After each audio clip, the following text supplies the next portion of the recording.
I can tell how successful you will be or will not be just by asking you how well you can visualize your success, right? Visualization, manifestation, seeing it before it happens. It's something that it's not my opinion. It's validated by religious teachings. The Bible talks about seeing it, having faith without seeing it before, manifesting, speaking it into existence. And it's also backed up by science, right? The art of visualization. Even me, when I was in high school playing basketball, I remember a coach told me, they said, show me a YouTube video. And it basically said that you should, like, before a game, the night before, you see the ball going in the basket 50 times, and you actually say swish before it goes in. It sounds cringe, but it works, right? Being able to see the end before you've even started, that directly correlates to how successful you will be. Now, I've always kind of known this, but it's only recently when I really started to understand exactly why and how this works. Let's give an example, right? So you say you want to lose 30 pounds, right? Now, you will not be successful if you can't foresee yourself doing it, and you will be if you can. And the reason why is once you start to visualize it, now you actually start to imagine the day-to-day activities that leaner version of you is gonna engage in, right? And you start to foresee the roadblocks, the expectations, how fast you might do it. Maybe you're thinking like, yeah, in 2 months I should be down, 20 pounds, 15 pounds.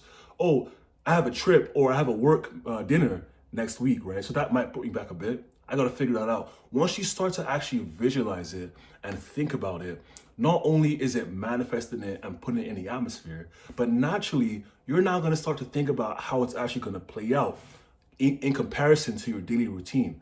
And so you start to foresee roadblocks. What if I stop losing weight? What if when I go on this trip or this date, I eat bad and I plateau? What if I lose strength? What if I don't lose weight fast enough? These are all things and different questions and variables and aspects of a fat loss journey that you won't see unless you actually visualize it, right? And so what use is it though if you visualize it, you see all the steps and don't put any structures in place to prevent those from happening, right? You have to troubleshoot, right? Like a computer, it has a virus, you press troubleshoot.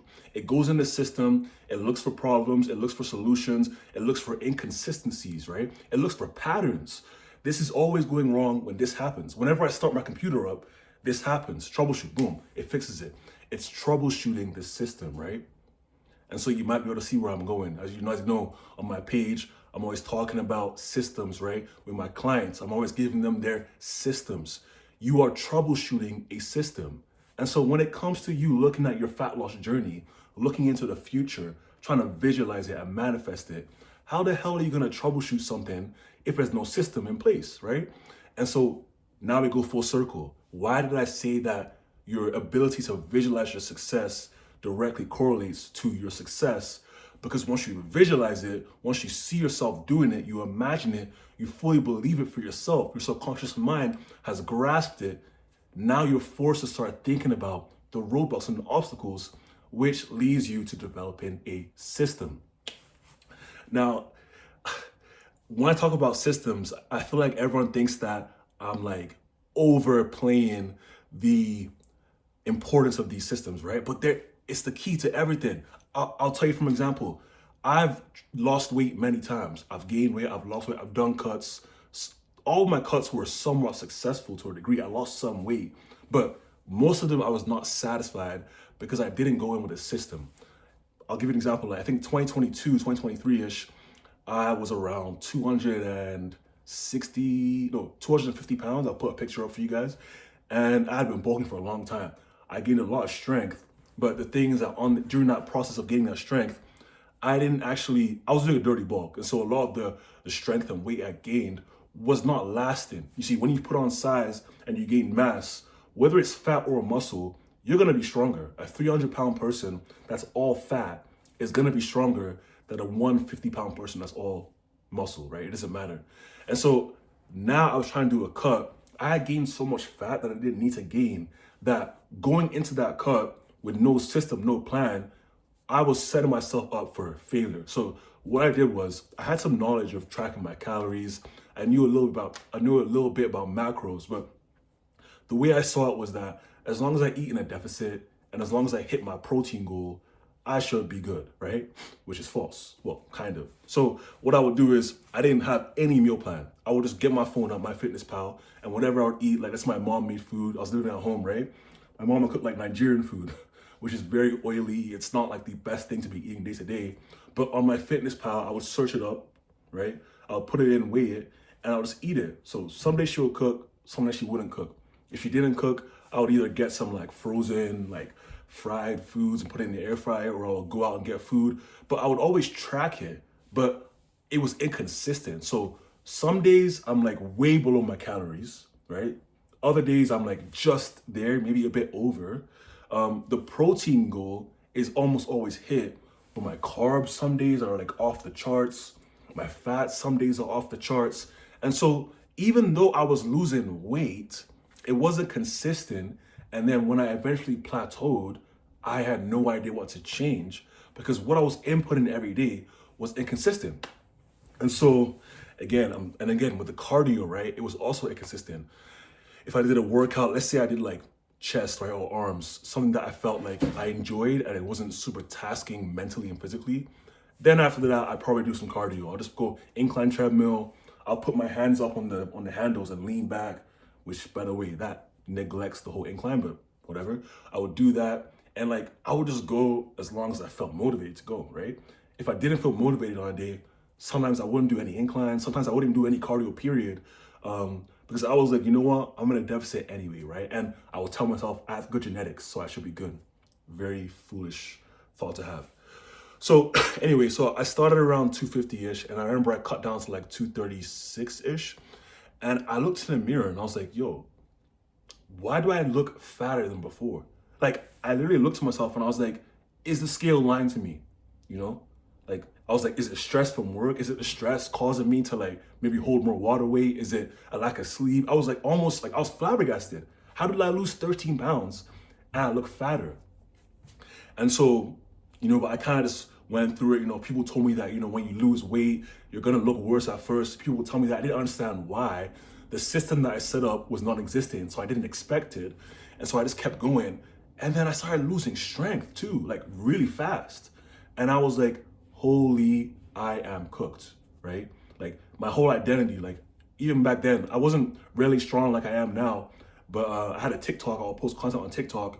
And my identity was that I was a strong person, but I was so attached to that identity. And so when I started to lose strength, which I wasn't sure if I was losing too much strength or an expected amount of strength.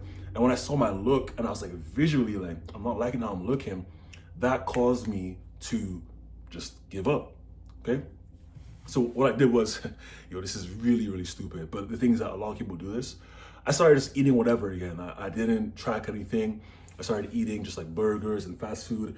And then I noticed, I was like, yo, in the week of me doing this, a week or two of me doing this, eating whatever, I noticed that I started to look better again, right? I was like, maybe I was eating too little food before. Maybe my metabolism was cooked.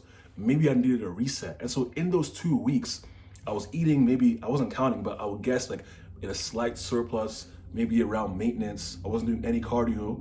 I was just going to the gym, just lifting for a pump. I wasn't following a structured routine. I wasn't tracking my lifts, but I looked better. And honestly, I'm a bodybuilder. I'm not a power lifter. And so, yes, I like to be strong, but as long as I am looking better, looking good, my physique is improving, I'm happy. And so what I saw in the mirror for those 2 weeks of eating whatever, and by the way, I was eating pizza, like I wasn't eating whatever, like good food, but I looked better. And so this is where a lack of understanding came into play, because the reason why I looked better when I started doing whatever I wanted to do, and the reason why I looked worse when I was doing my initial cut, is the same reason. It's something called glycogen, right? To give you a quick overview, right? Your muscles, right? This muscle here, the reason why it's full right now is because it's full of glycogen, right? Glycogen is how our body stores carbs. And so once you start to lose weight, right? When you're doing a cut, you keep your protein the same, right? Whether you're bulking or cutting, your protein stays the same. Your fats are usually very minimal because 1 gram of fat, 1 gram of carbs, the fat has way more calories in it. So you keep your fats minimal, And then the rest of your calories is supposed to go to your carbs. And then as you want to lose weight, right, you hit a plateau, you only reduce your carbs. And so I wasn't even tracking my carbs, remember? Some of these my carbs were high, some of these they were low. I would guess that in general, my carbs were too low. And so what was happening is that even though I was losing some fat, my muscles were not full of glycogen. And so the muscle was not pushing against the skin. You see how here my muscle is pushing against the skin? The muscle was empty. It's like a balloon. My muscles were deflated. And so it was more saggy. It was saggy, and I was also smaller. And so that's why when I looked in the mirror, I was like, yo, I am cooked. I am losing weight. I'm losing muscle. I look worse, right? And so the reason why I say it's the same reason as to why I looked better for those 2 weeks when I was eating whatever is because my glycogen refilled. And so when you do a cut, the refeed portion, that is what's expected. You lose the weight, you lose the glycogen. Once you've lost all the fat though, and then you start eating again, now there's no fat covering your muscles. And so the glycogen fills up, you look full. So I was getting like a little taste of that during those 2 weeks when I started to eat whatever again because I gave up. But then the thing is that you can only fill up your glycogen so much. It's like a bottle, right? Let's say this is your muscle, right? You fill it up with carbs, right? Once you start eating more carbs, there's no more room for this muscle to fill up. And so it spills over into fat. And so I got complacent, right? I was operating on emotion. I was operating on one or two visuals, which was my physique, how it looked, and my strength here and there. But I wasn't analyzing both metrics consistently, right? And so I was operating on emotion. I was operating very spontaneously. And so I started to gain fat because, again, eating all that random food, pizza and stuff, yes, I looked better for the first 2 weeks when I refilled my glycogen, but it started to spill over into body fat. And so I've done maybe like at this point, 4-ish months of this cutting phase, and I'm fatter than before. I'm like 255. And I was like, what the hell is wrong with me? I was like, yo, do I have like a hormone issue? Do I have like I don't know. I was like, am I stupid, right? The reason this happened, this happens to a lot of people. This is the reason why most people fail their cuts, fail anything, even when you're trying to gain muscle. Most people fail because they don't create the initial system. Not having a good system is almost like you're trying to cut down a tree with a dull axe, right? Even the Bible talks about this. I believe it's like Ecclesiastes 10:10. I'll put it on the screen. It talks about how it takes more strength to cut down a tree with a blunt or dull axe. So sharpen your axe, right?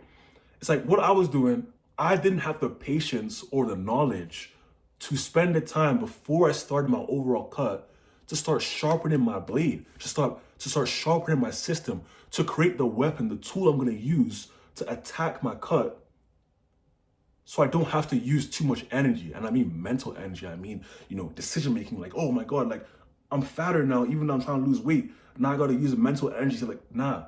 When you spend time sharpening the blade, creating the system, now it's a clean cut. You can cut through the cut literally without having to question yourself. And so now that's why I create these systems. I talk about systems all the time. In a few months, I'm gonna be doing a cut myself. And the way that I'm gonna sharpen my blade is that I'm gonna have every single part of my system outlined and predictable so that I don't have to spend energy thinking and making decisions. And these systems, right, it's not just about the numbers. It's not just about, oh, I'm eating X amount of this, X amount of that. No, just like a computer, it's troubleshooting. I know that, okay, I like to have 1 to 2 cheat meals a week. Okay, well, since we know that, right, I'm not gonna force myself to not have cheat meals because I'm creating the system for me, what's sustainable for me. And so the system works in a way that my cheat meals are structured, I don't eat fried foods. If I eat fried foods, I only have 1 cheat meal. I get 2 cheat meals if I stick to sushi, rice, different kinds of like, bread, sandwiches, like chicken, chicken thighs, like things that are not as fatty and fried so they don't cook my inflammation and my bloating, right? Okay, yes, those foods are not tracked, but the system tells me that I can do that. And so when the results come, either I'm not losing fat fast enough, or maybe I'm losing strength too fast. Because my cheat meals were consistently planned into the system, now we can make a change based on that data. Same thing with the rest days. I pick my rest days based on my routine, based on the days where I have the most work, my work schedule, my family, my plans, dinners with my friends, my family, relationships. It's all structured into the system, right? Along with that, the rate of loss, right? I can already predict the moment when I'm gonna be depleted of glycogen. A similar moment to what I described before, where I was like, I'm losing weight, but I look fatter. I can predict that. I can predict it because I am already tracking so many metrics. I know how much carbs I'm eating. The carbs I'm eating are the same every day. I know I go to my kitchen and get sweet potato and ground beef. Even right now, I'll literally show you. I eat the same meals every day. Sweet potato, ground beef, rice, chicken breast, Greek yogurt. Like, I already know that, yo, if I want to lose weight, if I plateau my weight loss journey, all I gotta do is eat one less sweet potato. Like, you know what I mean? Like, everything is predictable. Everything is structured in a way that guarantees my success, right? And so a lot of people, though, when I talk about they're trying to lose weight, right? Actually, I was like, I at the gym, I spoke to today. Like, some people, I don't want to be mean, but some people, they just can't be helped.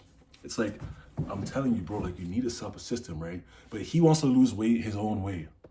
Because in his head, it takes too much energy, too much time to actually set up the system and sharpen the blade.